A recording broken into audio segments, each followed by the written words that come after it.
Hello, Hoytman here, and I'm going to go over the scoring criteria for the Game Jam.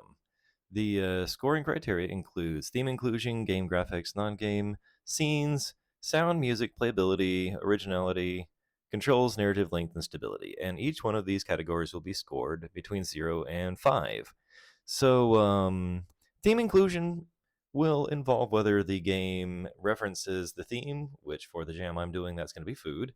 And that could include having items of food in the game, referring to ways that people eat or way that people refer to food, just the inclusion of food in the game that you make.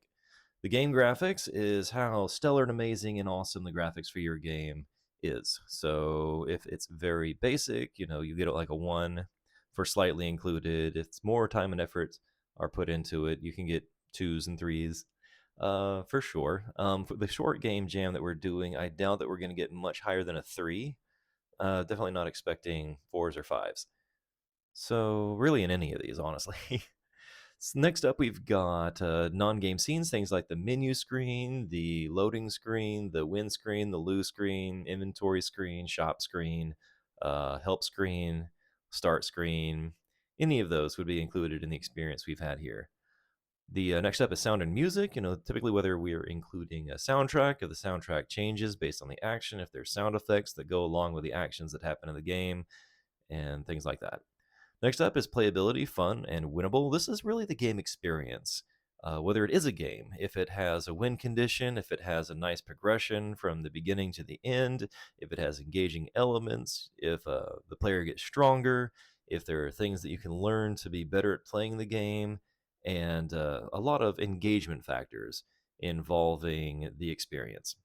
Next up is originality and creativity. So, are they doing something I've never seen before? Are they creating a new genre of game?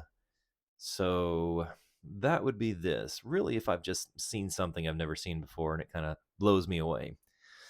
So, controls and interface. This is in game mostly, involving like arrow keys or mouse interaction. If playing through the game is smooth and easy, we could also include some level of complication in the controls, but really if it's just easy and intuitive in order to play the game.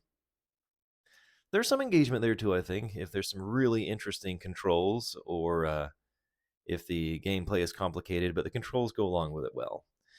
So next up is narrative and storytelling. If there is a story, we can get some scoring here. If the story is complicated, if there's player interaction, if there's growth, if there's challenges, if we really get to know the people in there and kind of feel like they're like a friend on the other side of the screen. So, storytelling is very interesting. Storytelling can be done in a lot of different ways, but the end result is just a level of engagement, whether it sucks me in. So that's storytelling. Next up is length and replayability. So if the game is really long, if there's a lot of effort put into making the experience last, making me want to come back and replay it, see. So if there are lots of things that I can interact with in different ways, different paths I can go down, different things to explore. So just my level of engagement. So if it's like a quick experience and I play it one time and I feel satisfied and that's okay, and it lasts 5 seconds, 10 seconds, a minute or two, that would be kind of low on the replayability scale.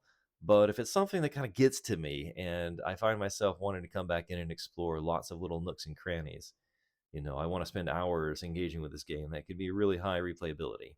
And then finally, stability. So if the game crashes, if it doesn't even start up, that would be like a 0. If it starts up but crashes somewhere, that would be like a 1. If I can make it all the way through and there aren't any crashes, but maybe there's a little bit of wonkiness here and there, that would be a 2. Yeah, the other one would be a 1. So if it crashes anywhere in the game, that would be a 1. If I can make it through the game, but there's some wonkiness, that's going to be a 2. If there really are no problems, that would be a 3. And I think for a 4 and a 5, that would really be a complicated game, some complex things happening there that happen smoothly without crashing. That would be a 4 or a 5.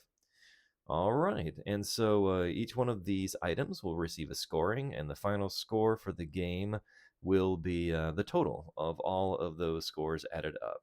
And I'm going to include half scores, so 0.5s. So, yeah, let's see how it goes.